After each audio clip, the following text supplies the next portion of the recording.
In today's video, I'm going to teach you how to duplicate a Figma file. If you've ever wanted to experiment on a design without touching the original, create a clean handoff version, or save a snapshot before making big changes, duplicating is the safest and fastest way to do it. Start by opening the Figma file browser and locating the file you want to copy.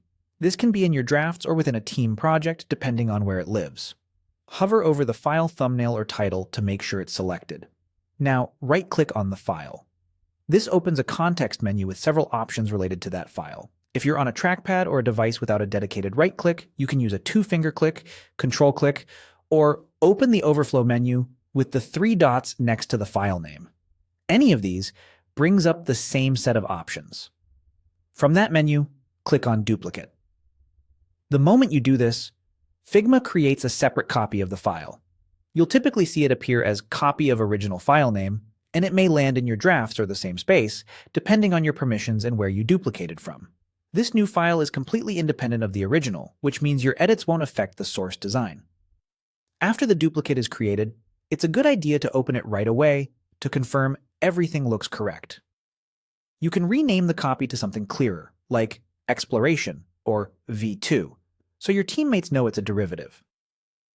All frames, components, pages, and prototypes inside the file come along for the ride. Linked libraries and shared components will still reference their original sources, which helps keep design tokens and styles consistent. If you don't see the duplicate option in the menu, there are a couple of common reasons. The file owner may have disabled duplication or copying for viewers, or your access level might restrict copying. In that case, ask for permission or request a new share setting that allows duplication. Also note that duplicating creates a fresh version history starting from the moment of duplication. It doesn't bring over the original file's history. That's normal and helpful when you want a clean timeline for your new work. That's all there is to it. Right-click the file, choose Duplicate, and you've got a safe sandbox to iterate freely.